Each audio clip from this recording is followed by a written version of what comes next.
Hey everyone, welcome to this AMP session, which stands for the Agent Mentor Program. And this is a program that we have here at eXp in Australia where we like to take a pause and interview agents that are doing cool things in cool places. And today we are joined with Dee. Dee, welcome to AMP. Thank you. Good morning, everyone. So what we want to do in this particular session is really just get to know who you are, Dee, and where you're working, and a little bit about your background, and then I'll ask you some questions about your business. So start us away. Whereabouts are you based? I'm in Mackay, North Queensland, Yeah. in the tropics. Finally in a good market, but originally from Victoria, born right in the heart of Melbourne. But most of the years I lived in the Macedon Ranges. And then as life has its say, I end up amongst the cane fields, which I never, ever thought would happen. So, my background, I guess, I've always been a bit of an entrepreneur. So obviously leading to working in office environments is not so comfortable when you're a bit headstrong and have your own ideas. And but sales and marketing, a lot of that was influenced by interior design. I had my own shop, homewares, back sort of early 2000. The entrepreneur came out in me, so I really set up a business with homewares, but it was involved direct selling, a shop front, So designing retail? furniture. Yeah. Yeah, designing furniture. So the model with eXp comes to me quite easily as accepting with the growth side, with people creating the business. So anyway, that's me. So obviously that led me, I always wanted to do real estate because I was the one always looking, or when I had the money, what property could I buy? And then, it just one thing led to another. So when I moved to Mackay, I didn't know anyone. I was just one person. And I thought I was getting a job in a shop with homewares, and that didn't happen. So I was back to making coffees after maybe, working in a regional town where cappuccino and a flat white was the norm in a truck stop. Yep. And then I thought, no, I'm going to follow what I wanted to do, which was get my real estate license. So I did that correspondence. Didn't start in the office that I thought I was going to start in.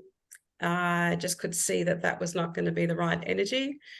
Someone new of me and my sales background approached me, and I worked there for a while, but it was still a little bit not what I thought, and the independence of the entrepreneur and the creative side came out, and I went independent. Tried after that, a few things had happened. We had the downturn here, so I thought perhaps I should go into an office environment. I think I went through 3 offices before eXp. Yep. Yep. Yeah. Just pause for a second, Dee, and just set the stage. You're in Mackay. Where in the world is that? Because we have agents internationally joining us here from New Zealand and stuff. So just paint the picture. Where is it? What's the community like? How big is it? Okay, the Whitsundays, Airlie Beach, the Coral Reef, kangaroos on the beach. That's about 45 minutes away from me. That's probably one of the most iconic. So we're still driving, a good 12 hours from Brisbane north. So we kind of sit middle Brisbane and Cairns, which most people have. Okay, so you're well and truly north of Brisbane. If it's a 12 Yeah. hour, So I always get confused on what the population is. I read it, but we've got more people, all the Victorians in New South Wales. People yeah, are moving here. yeah. So we're probably one of the most affordable coastal towns in Australia. Getting a lot of attention now, but it hasn't always been like this. So before I moved up in 2009-10, many did well from the boom. Around the time I came, I had no idea what a boom was. I had no idea about the mining industry, and I didn't really know much about sugarcane farming, but I still don't, but just the surrounding. So it is finally, I think, on the map. So yeah, we've got a really good energy and good vibe going on here, and it's a beautiful place to live. So just give us an idea of population. I know you said you didn't know the exact number, but is it 50,000? Is it I think it could 100,000? be around the 40, somewhere in between. Yep. If I'm wrong, I will check it out and I'll post it later. That's all right. But when it comes to real estate, it's always been saturated with high numbers Yeah, of real estate. of agents. Yeah, which often can happen in regional towns, I believe. Yeah. It would have been just like incredible. So a lot of people, agents, made a lot of money in the boom because prices were phenomenal for where, this was pre-COVID. Yeah. Hold on, let me just pop someone on mute. There we go. Cool. So I guess with that also being a regional town is a little bit different to, say, the higher populations or the cities where agents work. So probably for me, coming here knowing one person, and really I didn't know anything about how real estate worked. I didn't even know how you got paid. I just wanted to do it. Yeah. So it wasn't long before I thought, I wonder if I'm going to eat. But anyway, it all fell into place, obviously. Yeah. So with a regional town, it comes, a lot of people will know a lot of people. So if you're an outsider and you know no one, it was challenging, but I just didn't look at that. I just wanted to do it. Yeah. Yeah. That's very good. And tell us about the type of property that you're selling. I would probably say majority of mine are the lower end to middle. When I moved to Mackay, I was really drawn to a little suburb called Slade Point. It's just a little coastal suburb, probably about 2,500 homes, maybe. Yep. I quickly learned, I think I have to class it without it sounding bad, as the underdog suburb. Yeah. So it still carried that 40-year ago reputation. I believe I was told the Slatey slashers were around. This is the terminology. Yeah. And when I said that I wanted to live in Slade Point, it was like, oh, why do you want to go there?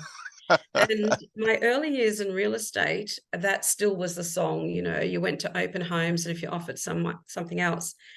One thing I feel that I've been good at is always recognizing trends. And I've seen it in Victoria where, an underdog suburb, no one wanted to live.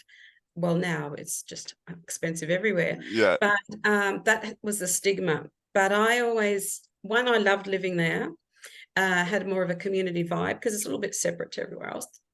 But mostly it had to have its time. So when I moved up here, which is about 13 years ago, I always said, give it 10 years, but we did have the downturn. And now my calls, can you please find me a house in Slade Point? I only want a house in Slade Point. So the tables have turned. Most agents probably chose not to work here, would even happily give you a listing back then, where now it's so many agents are here. And when I read their write-ups, I sort of do have a little chuckle because that's not what was said. And many are moving here, actually. Yeah, that's funny how it transitions. Yeah. That's cool. So you've been in real estate for how long? I think 13 years. Yeah, 13 years. Perfect. Close Perfect. to it. Yeah. And how do you find, with your personality, how do you find creating your niche and working in your own energy? I guess a combination of things with my personality. My creativity is my strength. My structured skills are my weaknesses, hence the admin and the rest of it. So I think in anything that I've done, if I'm passionate about something, I just create what needs to be done, or what I think needs to be done, or how can I make it happen. So for me, then I chose, to work in the area that I really loved. But my early years, because I worked in an office for about 9 months, got some info. It was good grounding. There was some good nuggets, golden nuggets that came out of that. But then I felt I wanted to go independent, and there was an opportunity with an agent who had the Remax model. basically, but he went out on his own. So we were on a really good commission, but you didn't learn anything for someone who had no idea. They all had the Remax background, so I had nothing, you know. So I invested quite a bit in Glenn Twiddle's training, actually. So I you know, any of the gurus, Tom Panos, but probably Glenn's webinars back then were a big thing for me, and a lot of influence. And if I implemented everything he was saying back then, I probably would be, you know, further. But everything happens as, you know, you can make it happen. But it was sourcing out that training was invaluable. So as you would know, and now Glenn back then was very big on farming and, you know, being that point of difference. So I don't think I was scared to do that. And really, it was just walking the streets because I didn't know anyone, and very competitive, and just believing one day it will come together. Just talk us Yeah. through that for a bit, because we'll have agents with different experience levels here. When you say farming, what are you talking about? And then walking the streets, what are you talking about? Yeah, sorry. Of course, you got to remember.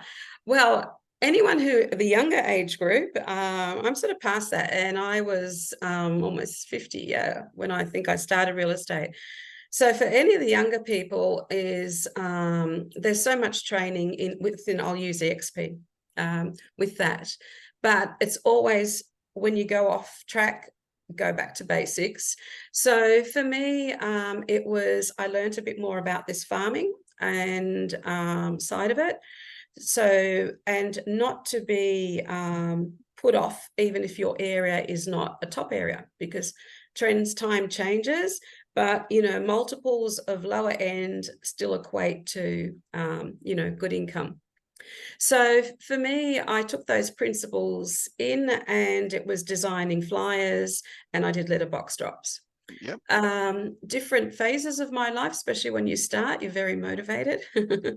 And I would be religiously preparing everything and out there, whatever times in the morning.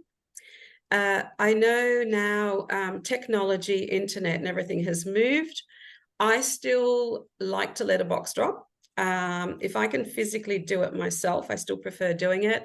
It just connects me, and I'm in a beautiful location as well. You do meet people. But for me, I feel the time invested in letterbox dropping has been viable.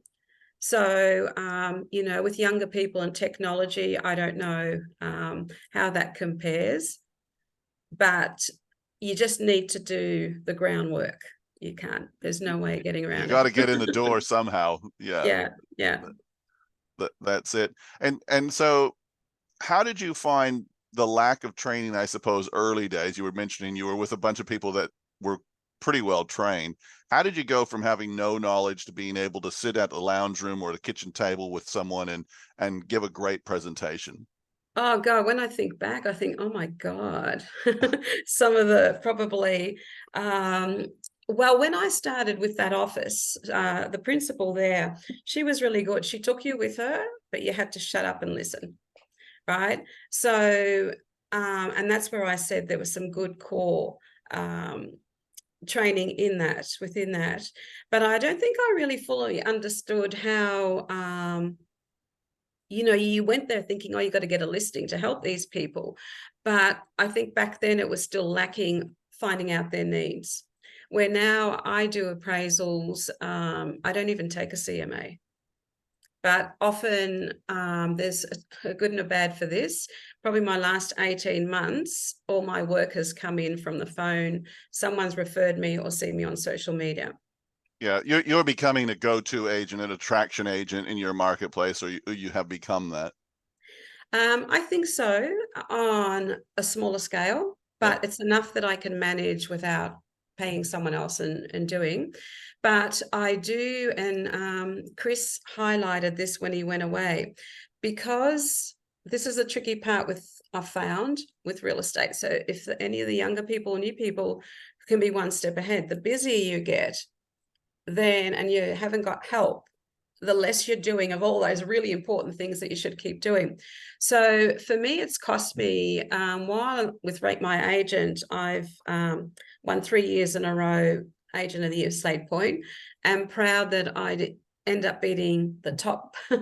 I don't like saying the word beating, but ended up getting agency. So I put sort of eXp on the map because eXp was the top agency as well. And I'm one person and they probably had 6 people listing in the same suburb. But from not keeping that consistency of letterbox dropping, this is my opinion, is that I've lost a lot of that, people that are not on social media.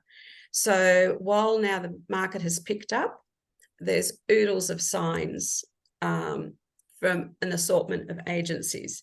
Whereas I personally believe if I kept up and maintained that letterbox dropping, I would have a high percentage now still without really doing anything else. Yeah. And I think that's really what you just said there is really, really important, because it's about knowing your marketplace, whether it's high tech, low tech, whatever. And nothing beats just having that regular interaction, even if it's with a letterbox flyer in your farm area. You do so much around marketing, Dee. Where do you come up with your ideas and your look and your feel and all that? Again, I follow what I'm interested in, my gut. I think probably a little bit more now about the message I'm trying to get across. I try to avoid, it's interesting. So I've probably let loose a bit more while I've been under eXp, because I haven't really had to answer to anyone.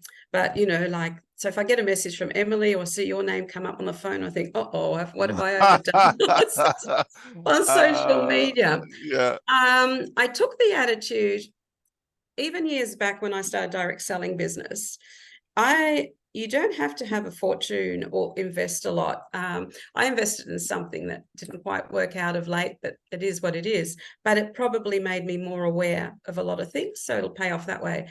Is watch what, if it's Nike, if it's any of them, watch what the big guys are doing. So when I started my direct selling business, I used to keep all the catalogs and I monitored the trends as they changed. It was homewares, but that's sort of another thing. So with real estate, you can be doing the same.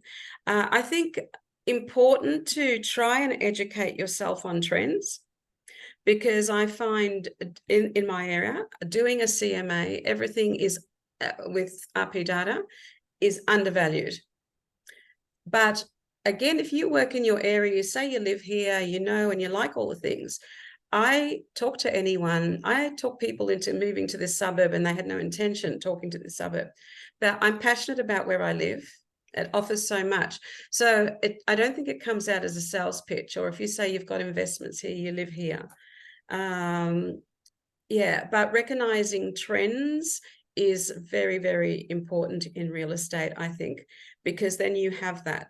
So I probably now don't actually take CMA because it's a load of rubbish compared to what it does. Yeah, it's just outdated. Yeah. I just do the automated valuation. I'm never really sure which way it's going to go. On odd occasions, it's higher, but most of the time it can be 30, 40,000 under. So I actually use this as a tool, and I say, look, I didn't bring the whole report because I can send it to you, send you what's sold, but sit down, because you're not going to like what they're saying your property is worth. I don't agree with this. And then I let them have a look and they go, whoa. Then I highlight the reasons why I don't believe. So I think that helps show I am an expert and recognize things. And I get them the result that I promised. So I've got that now as another story to support. So knowledge. You're building case study after case study after case study. Yeah, but it's also important because it scares me a little bit if someone is new or doesn't do that. And I see that, but I still see of missed listings, top agents, and in my area, and I would not have launched it. I would have had 30,000 on that. And I think, well, they didn't call me, so they're going to leave money on the table. Yeah. End of story. Move on. Yes, well, I always say, and I heard somebody else say it, and I've adapted it. You know, you're in your farm area or you're in your patch when you get annoyed when you see another signboard. You know, like if I came to Slade Point and I'd be driving along and I saw a different brand, I'd be like, oh, well, whatever. But if I'm in my patch, I'm like, hey, what's going on here? Well, yeah, I think that affects all of us, but I know how dedicated I am. Yeah, So that's still peeling the layers of the onion. You know, why does it affect me? Because I'm a great believer. It's taken time because real estate is a tough gig. I don't care what anyone says. On your emotions, your mindset, your time. I probably look at that a little bit closer now.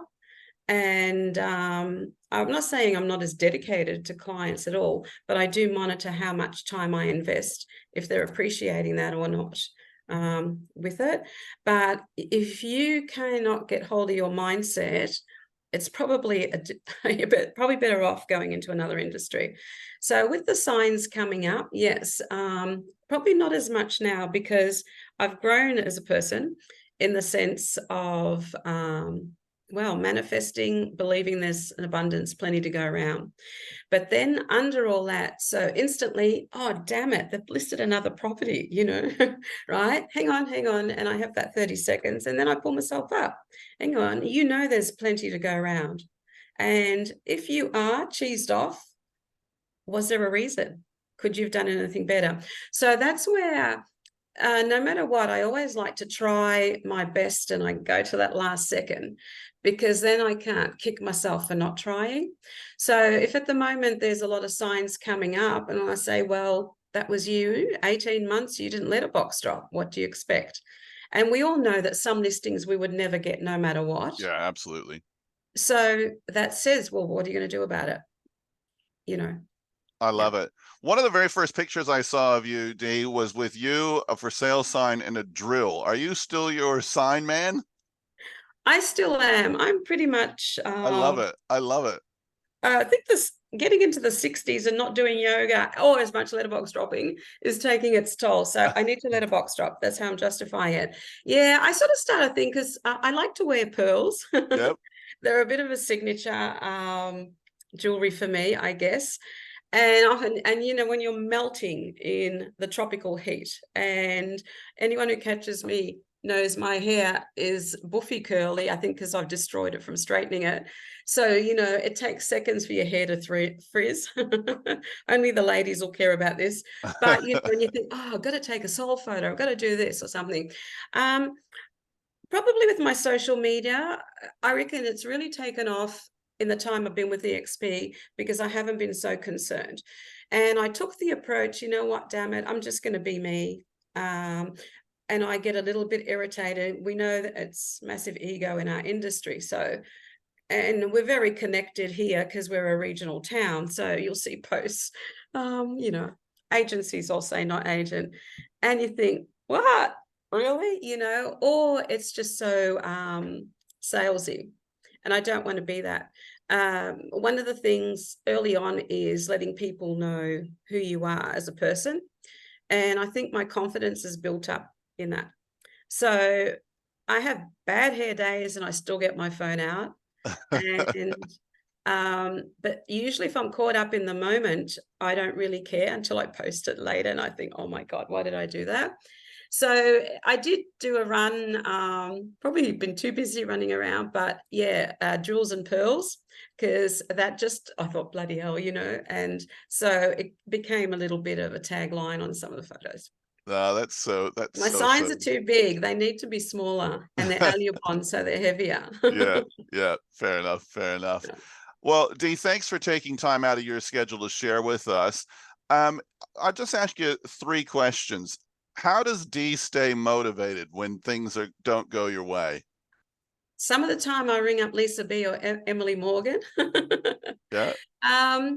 I don't know. I do get down, you know, and I, like most of us, COVID, I don't have family in Mackay, but, you know, still stayed here. So some days are really tough. I get overwhelmed quite easily by what I have to do.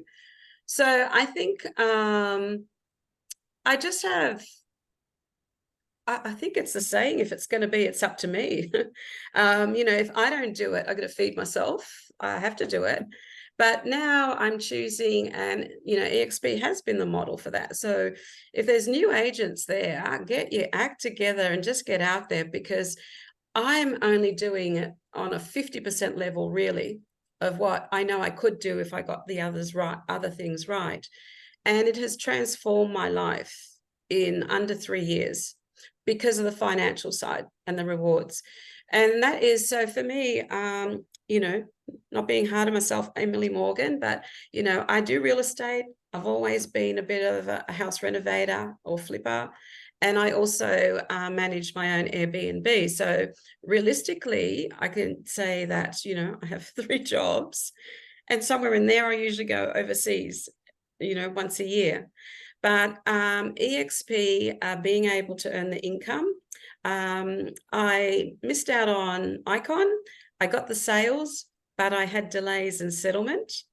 And I stood on that for a while. I thought, it's not fair, I had the numbers. But the positive side from that is, if I didn't aim for that, so with eXp, you can be your own competitor. If I didn't aim for Icon, I probably would have been slack and not sold as many. So I still won because I got amazing commission. So I get that. My yeah. next question is, what do you love about real estate? I won't ask you what you don't like about it, but what do you love about real Yeah. estate? People get energized. I love being able to be the person that can help change their lives. Like, we know some sales are good and some are sad. So when you go there, like, that's why I love filming people if they participate. The sold, I get so excited, love that. If they've been in a financial situation and I know I've got them a good price and help that turn around. If they're a young couple and they're really excited, or at the moment we've got people coming for a life change. So it's changing people's lives, closing one chapter and starting another. Probably it. Yeah. That's so cool. Last question. What's next for Dee? What's your goals going forward? Geez, that's hard with eXp because I go off there. Still need to improve my belief in myself, because now that I'm getting older, I love talking about eXp. So obviously sponsoring new people. We've got a bit of a team going here in Mackay. I probably haven't invested as much time in that. But if I look at semi-retirement, I'd like the high income to continue, because it gives you leverage. And that's one, if there's any more in my age group, just get that income in, because it makes a difference if you want to still build up portfolio. But I think, still maybe sponsoring people, encouraging others to come into the industry under eXp. And I don't know, because when I really think of totally retiring, but I'd like that freedom to travel more. So a little bit more traveling, a little bit more leveraged income. Things are on the up and up. Yeah, and like, if I can grow my business, because I love the marketing side. So I guess if it gets, like, it's bigger and busier, then nothing nicer than having a team up here, passing that on, getting a little cut and doing videos while I'm in Greece or somewhere else, like I did last year when Leslie was doing open homes for me. Yeah, that's so good. So good. Yeah. Dee, And we're so fortunate. thanks for taking time out of your schedule. I know that you are very busy, and but we've been delighted to have you as our special guest here on AMP this week. Thank you. And if anyone has any questions, I can tell you a lot about not what to do, but there is stuff that I can just share with you if you're interested. No, that's very Thank good. you. Thanks, everybody. Thanks for joining us on this episode of AMP, and we'll let Dee get back to her drill and pearls. Thanks, Dee. Yes. See ya.